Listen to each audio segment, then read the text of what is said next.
Hey, it's Susan Ortolano here. It is Thursday, June 22nd, 2023, and I am a relationship and marriage coach, and if you're in this group, you know that. But I am here with another topic and some tips and tools, hopefully that they will be helpful for you. But first, as I always like to do, is I like to pull a message card. And a message card is just an oracle deck, a deck of cards, not like your typical deck of cards, but an oracle deck that is what I'm shuffling right now, and it is going to bring a message, and anybody who is, and comes on live or listens on replay, this message is for you. So I always hope that it has something to do with the topic, and often it does. But if not, it's still a message, and I will really turn it into a marriage message for you. So the card today is begin to explore. Now, I'm not quite sure how to, what I feel like this really means when it comes to marriage is one of the things that is so much fun to do as a married couple is to explore things that you want to achieve together. And I love, for myself, I love connecting with my husband, looking at what we want to create, accomplish, and explore for the year, looking at our visions and dreams for, the future, the time we have, and really exploring what's possible. And I think, this can be interpreted in a lot of different ways. It can be interpreted in a sexual way too, begin to explore. But also I'm really interpreting it as really exploring life together, exploring your goals, your dreams, all that kind of stuff. I think people just get so caught up in day-to-day things and jobs and kids and whatever their responsibilities are that they really forget to explore what's in their heart. And what's in their heart to want to do and want to explore with their partner. So this is what I take this card to mean. You get to make it mean what you want, but this is my interpretation of this card. So today I wanted to talk about, I had a different title, and then I kind of came up with something that I liked better, which is called the myth of 50-50. And one of the things that I get a lot of complaints about, and I'm going to pick on women for a minute, that a lot of the women that I talk to complain that their husband doesn't do this around the house, doesn't contribute this way, and they feel like they have to be in charge and they do everything, and the husband doesn't do a whole lot besides go to work, come home, sit on the couch, drink a beer, whatever, watch TV. And there's not a lot of contribution going on. And the main thing that I get from men is that the wife doesn't contribute a lot of affection, enough affection, sex, doesn't always bring in financial things, spends a lot of money but doesn't bring in a lot of money. And these are some of the things that are, I would say typical complaints, if you will, about contribution. And there's a myth that marriage has to be 50-50, and I'm going to debunk that myth for you today because it's literally impossible to do. And so I want to talk about what contribution really is and why 50-50 is just not going to happen. At times, 50-50 is really going to be 80-20 or 60-40 or 10-90. And I'm going to explain why. We really want to give 100% of who we are to a marriage. So ideally we want to be giving 100-100, but can we actually contribute 100-100 all the time? No, we can't. And so your marriage is rarely going to have equal contribution, and I'm going to share why. Number one, y'all are two different people. First of all, you have different skill sets, you have different things that you're able to do. So if you're not great at managing money, then your partner is going to manage money if they're good at it. And there's ways to contribute that have nothing to do with money where, some people think, well, my spouse should be bringing in an equal amount of money to me, or even more so, because, we just have these expectations that get put in our heads, and they're just I don't know, they're just myths. Now, when it comes to parenting, most people know, and this is most cases, not every case, but that women are going to be the primary caregivers to their kids. And as far as things getting done around the house, I'll say women tend to do more of the cleaning, the dishes, the cooking, that kind of stuff, even though that's sort of a role that we don't want to have roles, but it just has a tendency to be that way, whereas men may contribute more with fixing things. That's just traditional contribution, fixing things, taking care of the trash, those kinds of things tend to be pigeonholed into a man's role. So there are times where if you raise kids or if you have younger kids, somebody's going to get sick.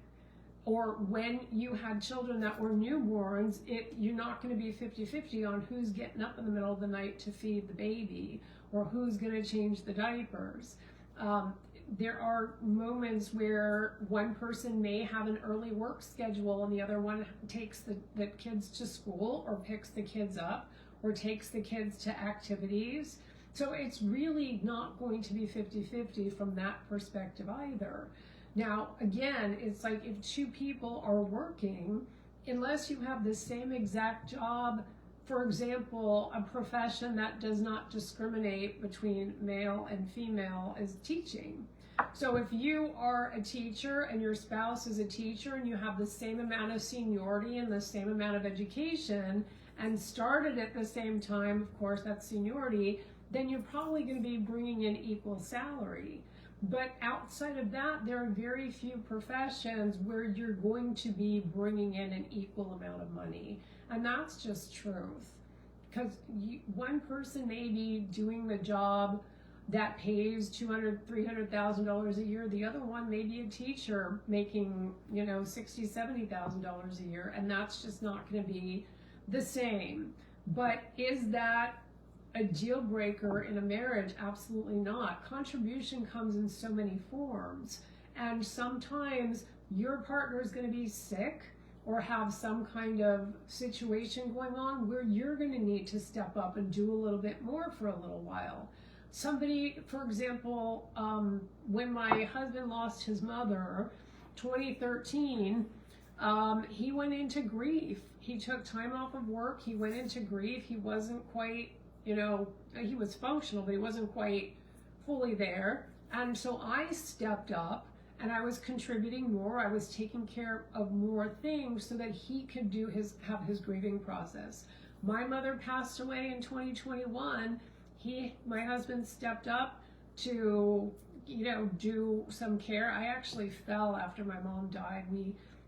She was out of state. We had taken care of her for the last 5 weeks of her life. And then the 6th week we were out of state was her service, which I ended up planning. And we came back home. We drove from Arizona to California. We get home, we unpack, I fall down the stairs. A week later, I'm taking my husband to urgent care because there was something wrong with his foot. I drop him off, I park, I'm rushing in there to, get there for him, and I trip over one of those parking things and fell flat on my face, on the concrete, on the side. No nails were broken in that process, but I did injure myself, my rib cage, a bruise, all cuts, all kinds of stuff. And then I ended up in urgent care with him. So we were both then needing to support each other. He got diagnosed with plantar fasciitis, which a lot of people have with their foot. I just had all these, this busted rib and my face, and it was at a time where we were wearing masks still. So I think the mask prevented my face from breaking or from getting a fracture. It just bruised my face, but it didn't destroy my face. And I still have bruises that just never healed, or marks that never healed. I busted my knee. And that was the time where my husband, got the right shoes, got the right things for plantar fasciitis, and then was able to care properly for me because I was the more injured one. My point in sharing this is that you're never going to always have 50-50 or 100-100. There are times where one of you is going to have to step up and do something because the other one is going through stuff. There are times where the other person needs to step up because you're going through something where you're not able to do this, that, and the next thing. One of the things that I get all the time is people are not having conversations about it. They're just building resentment because they don't feel the contribution is equal. And I'm here to tell you the contribution is not going to be equal. And I'm going to share with you, ways to make it workable, so to speak. But, there are couples out there where imagine somebody's in a wheelchair at some point and they're not, maybe they're paralyzed or whatever, from the legs down or from the waist down, and they can't do certain things. And so the other person has to step up. So contribution looks a lot of different ways. The first thing people think of is money.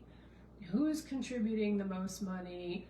And then people get into financial arguments about spending and who's making money and who may not be making as much money and all that kind of stuff. And that is a conflict, and I'm going to talk about things you can do to kind of resolve those kinds of things.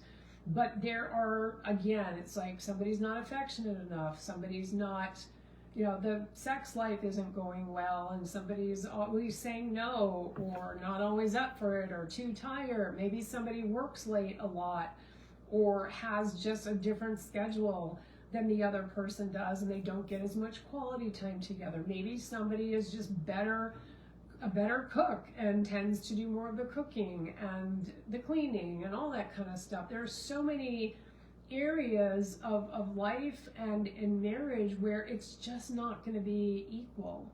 And so I know a lot of people resent that, and I'm going to tell a story of a couple, but it's like people resent that, it's like, gosh, why can't my spouse do this? Why can't my spouse do that? Why am I the one always having to do X, Y, Z?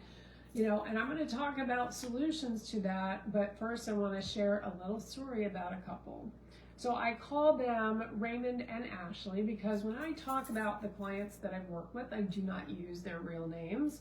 So Raymond, both of them worked. She actually does work in public education, and he works in automobile industry. And when they're second married couple, so she came in with 2 kids, he came in with 2 kids, and then they had one together. And when they came together, and his kids lived with them 1 week on and 1 week with their mother, and then ultimately kind of lived with them. And her kids didn't see their father very often. So really most of the time the kids were in the house. And so Ashley was really wanting to impress his kids and wanted them to really like her and all that kind of stuff. So she just automatically took charge of things in the house, did a lot of the chores, did a lot of the, the cleaning, the cooking, all that kind of stuff. And then when she would ask her husband or ask the kids to do something, nobody was stepping up. And she didn't like the mess, so she would be the person who would end up doing the cleaning. She couldn't stand people leaving dishes in the sink and all that kind of stuff. But what was happening is she was training the family to know that she would always take care of things, even if she asked the kids. Even if the kids were going to have consequences or something taken away or a punishment if they didn't do it, she wasn't holding to it enough for the kids to really get that there would be consequences. So, and her husband is a little more traditional, and he grew up with sisters and a mom and really felt like women needed to do X and men needed to do X. Now, he's great with household things and the fixer-upper guy and all that kind of stuff. So he did those things. And she got very resentful because she was doing the daily chores kind of thing.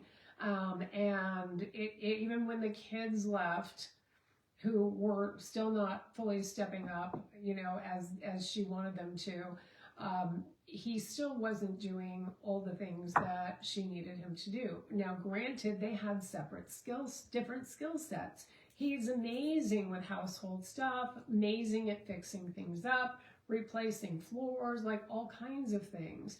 and he's just not interested in, like, he'll grill. You know, a lot of men like to grill, right? He'll do the barbecue, all that kind of stuff, but he's not the guy who's going to set the table. He's not the guy who's going to do the dishes. He's not the guy who's going to really cook the meals.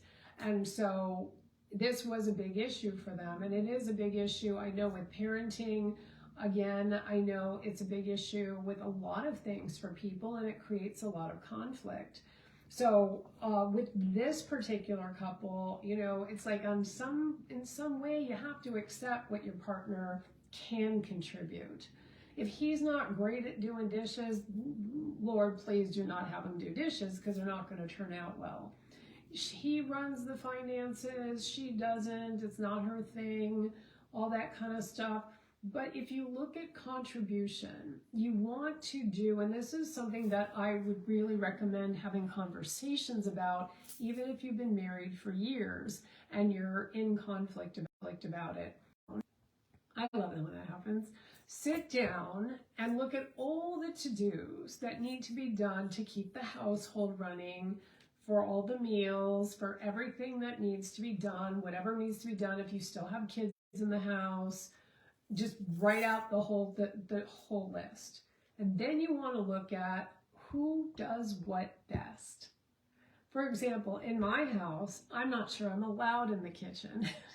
Kidding. My husband's a better cook. He just does it well, and he doesn't mind doing it. He doesn't mind doing the dishes. He doesn't like to run the money. I do. I happen to be better at it. So when we got married, we sat down, we made this very list of all the tasks and chores and things that needed to be done, and we decided who does what best and who doesn't mind doing certain things. So that's how we did it. We didn't go into pigeonhole each other into roles of, oh, you're female, therefore you need to be in the kitchen. I think my husband would probably run if I actually tried to cook something. I'm not a good cook, let's put it that way. As far as cleaning, you know, we both clean certain things, but he does more than I do, actually, and we're blessed to be able to have housekeepers come in a couple times a month and do some of the heavy cleaning. But we really sat down and decided who does what best, who doesn't mind doing this, that, and the next thing. And certainly when somebody's down for the count, and if he's down for the count, I will do the cooking or ordering out. I will do the cooking and make sure we are both fed. And when I'm down for the count, he actually, you know, money these days is more automated, so we don't have to, there's not, but I still keep track of it even when I'm down for the count. But he will make sure that I'm taken care of, and he will do, you know, like he does his own laundry, blessing. We both do our own laundry. So, but he will ask me, hey, do you need something thrown into the washing machine? If I'm down for the count, but he's really great. And we really made a conscious decision about how we were going to manage things. We don't have kids, so we didn't have kids in the house when we got married. And when I was in my first marriage, I kind of did everything. And I do understand the resentment. I do understand why people get super frustrated when their partner doesn't contribute. I had a husband who wasn't a big contributor, but certain things needed to get done, so I was going to do them. And then there's the financial contribution. Like I said before, it's like depending on what career you have will depend on the financial contribution, and you just have to negotiate the spending. And one of the things that is super helpful is for each one of you to be able to look at what's important. First, you've got to deal with the joint stuff. You know, whether you own a home or you're renting, you've got to pay the mortgage or the rent, right? You have to pay utilities. You've got to do all the things that the household requires. Obviously, you have to get food and, you know, make sure, you know, if you have a yard, you got to make sure the yard's taken care of. You got to do all those things. After those expenses that are fixed or even variable or flexible, where it's like you don't know how much you're going to spend on groceries every week. Sometimes it's different. Maybe you have people over and it's a little higher that week. or there's a holiday, like we have 4th of July coming up, people are going to be barbecuing and doing all kinds of things. Maybe that's going to be, more money spent on groceries that week. But you really have to look at those things first and then look at the self-care needs. Does somebody need medication that needs to be paid for? The health care is really important. Those things that are going to keep you alive and functioning are the things that you need to deal with next. After that, in terms of spending, the negotiation is what is critical for you. And really working to negotiate those things. And yeah, women tend to cost more, be more high financial maintenance than men, depending on a variety of factors. But we, a lot of us like our hair done and our makeup and nails and clothes and all that kind of stuff. And a lot of men, there are men who need to wear suits to work. So sometimes those are going to be costly as well, where the woman may not have to dress up for work. Women tend to like clothing, and there are some men who really like to have nice clothing. Now I can go into my husband's closet and see the 6 sweaters he has and the 5 shirts that he has. He's not into clothing. So we balance each other out because I am. And he's bald, or he just shaves the hair that he has left with his own clippers, and I get my hair done, and it, so we balance each other out. But it's a negotiation. There are things that one of you may want to do that the other one may not think is important. So you've got to negotiate that, but you can't go into who makes more money, and that's the person who gets to control the finances. If somebody's out of control with finances, or you don't have an agreement about, okay, we check with each other if it's going to be over this amount of money. For example, I'm not going to go buy a car without my husband with me. And certainly I'm not going to go buy something over a certain amount of money that we've agreed upon without talking to him first. And so that's just sort of how the negotiation works. And so if you want to be able to accept the contribution that you're able to give, you've got to sit down and have a conversation. Otherwise, you're building up resentment, you're getting mad, you're getting into conflict, you're fighting over certain things. And you don't want to do that. You want your marriage you want to get certain things handled in your marriage so that it just feels good, and so you have more time for the good stuff. And contribution can look so many different ways. It's not just money. It's not just who's cooking the meals. One spouse may say, hey, let me give you a back massage. That's contribution. Somebody may say, hey, let me throw the load of laundry in for you. What do you need washed? That's contribution. Contribution looks like a lot of different ways, and it's rarely to never going to be 50-50, or, the 100-100 is what you want to feel that you're giving of yourself. You want to give 100% to your marriage. You really do. But as far as those things, that 50-50, it's really rarely going to happen, and almost never. I don't want to ever say never, or always, but it's rarely going to be a 50-50 to where you feel like, oh, we're contributing equally. You're going to be contributing differently. And one of the best things you can do in your marriage is have that conversation, make those agreements to say, here's what I'm going to contribute, here's what I can contribute. Have the agreements so that the expectations are not hidden. You're not holding on to expectations that are just not going to be met and then get pissed off about it. So that is one of the things that happens in a lot of marriages, is that people don't sit down and communicate. And that's why I always go back to communication. I know it's a cliche to say it's one of the most important things, but if you can't talk through things, if you don't know how to communicate, if you're holding back what you need, or if you're holding on to resentment, then you're going to be in trouble, and you're going to be feeling crappy about your marriage, and it may actually lead to divorce. And you don't want to have that happen. So if, even to the point where, and I've worked with a lot of couples with infidelity issues, where it's like, why did the person not come to their partner and say, hey, I'm not feeling that we have equal contribution here in the intimacy department, or I don't feel that, I'm not feeling great about where we are as a couple. What do we need to work on and improve? And that would save those conversations, and that level of communication would save so much infidelity happening that it would really change so many marriages. I get a lot of people coming to me with betrayal issues, and betrayal can be financial as well. If you have an agreement about, okay, if anybody is going to spend over $500, we need to consult each other. And if somebody does that, then it's going to feel like a betrayal to the other person. If somebody says, I'm going to be the one doing the grocery shopping, and then they don't do it, the other person may not understand, may get angry, and you don't want to keep having those conflicts. So negotiate. Sit down. I don't care how long you've been married or who's done what up until now. You can still sit down and say, these are all the things that need to be done. These are all the bills that need to be paid for.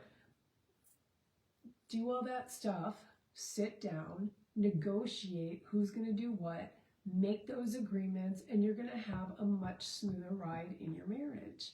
And if you don't feel somebody's contributing, like with love and affection and all that kind of stuff, that's still something you want to talk about, and you even may want to negotiate that as well, or just express the need and say, you know what, I love words. I'm a words of affirmation person. I would love more expressions of love, written, spoken. I would love more compliments. And it's hard to ask for that kind of stuff because you want your partner to automatically do it, but not everybody's wired that way. And even however many years you've been together, it still may be something that it doesn't occur to them. And I know that's really sad to think about. Wow, my spouse didn't even think about, the gift I wanted for my birthday, or, and there's solutions for that too. Gift giving is not going to always be equal either. So it is the most helpful thing. If you guys can't sit down and have a conversation and negotiate things together, then you need help to do so. We know communication is not taught in school. I mean, college, yeah, they have communication courses, but it's not, husband and wife communication. It's not marital communication. So if you guys cannot have good, conscious conversations and negotiate and come to agreements and, learn how to resolve the conflict when the agreement may be broken, or when somebody starts to feel a little bit of resentment, then you need help. And I'm somebody definitely who can help with those issues because I do it all the time, and I've been doing it for a very long time. Communication and conflict resolution are, I would say, the strongest suit that I have in working with couples. Not to say that I don't do well with other things. I'm also really good at working with trauma, and everybody comes into a marriage with some kind of trauma, some kind of previous pain, some kind of limiting belief, and a lot of that can lead to those expectations of what you think your spouse is supposed to be doing in terms of contribution. If you came, like I talked about Raymond and Ashley, he came from a family where they were all women because his parents were divorced, and so all, that he was the youngest, and all the sisters and the mother did everything for him. So when he got married, he's been married twice, he expected the wife was going to do certain things. And, we're living in a world right now where, the first Facebook Live I did last year in this group was about the expectation, or what the 1950s wife was supposed to be doing in order for her man to be happy. And it is probably somewhere in the featured area, but it was this ridiculous list of who this woman had to be in order for her man to be happy, where it's like her contribution request, or what they were saying, I think it was a Good Housekeeping article, was absolutely ridiculous. And I know this day and age, I'm sorry, I'm like hiccuping and burping. This day and age, it's just not going to fly in many marriages, because women are not, we don't want to pigeonhole people. I know there are people who like traditional roles, who are in, we'll say, more, sometimes it has to do with the religion that they're in, or the way that they were raised, or whatever they've agreed upon, and they take, we'll say, more traditional roles. But in this day and age, we don't have to do that. in order to have a successful, happy, conscious marriage. We can sit down, learn how to have conscious conversations, learn how to look at, hey, this needs to be done, that needs to be done, and who's going to do it? Somebody's going to have to, you're going to have to find the common ground if neither one of you are good at something and don't want to do something, or you're going to have to hire out. Like, I would have to say my husband can fix things to a degree, but then we have to hire out, for a lot of things like plumbing, electrical, where Mike, the client, the Raymond and Ashley couple, he was great. He could do all that stuff. And so they rarely had to hire out for help with those kinds of things. Whereas in my household, I'm a relationship and marriage coach. He's a hospice chaplain and a counselor, and he does also do some of the relationship and marriage coaching with me. And so we're both counselors. So neither one of us are super tech savvy or the biggest fix-it people or that kind of thing. So we've had to hire out, and we're blessed that we're able to do so. But sometimes, something breaks, you got to get it fixed. And if neither one of you can fix it, you got to find somebody who can. So this is all about negotiation. This is all about really sitting down, being able to have a conscious conversation and, making those decisions together so that you can really spend time on the good stuff and continuously report in, so to speak. Not report in as in reporting to a boss, but just check in with each other and say, hey, are you still good with running the money? Are you still good with doing the cooking? Are you still okay with doing the dishes or whatever, or loading the dishwasher, just to make sure that the agreement you made is still okay and nobody's resenting anybody. So that is it for me. And sorry, I don't edit these. I just talk, and it's like if I sneeze or if I cough or hiccup or whatever, it just goes on to this Facebook Live. I'm a human being. So I hope you have a wonderful weekend. And I know for some of you who still have teenagers or kids living in the household, they're out of school. And life does change during the summertime when you are still in the process of rearing kids. For some of you, you may have grandkids that are out for summer and are spending time. A lot of people vacation during the summer, which is part of why my husband and I are not leaving the country as we planned, because we couldn't get the passports in time for the trip that we planned. But we are going to do something else. So anyway, I hope you all have a good weekend. Remember to begin to explore with each other your hopes, your dreams, because sometimes you may have had dreams at the very beginning of your marriage and they've changed. So you want to frequently check in with each other. It's like, what do we want to create this year? What do we want to explore this year? Where do we want to travel to? What do we want to achieve this year? And, a lot of times that's great in January. A lot of times it's great to do on your anniversary.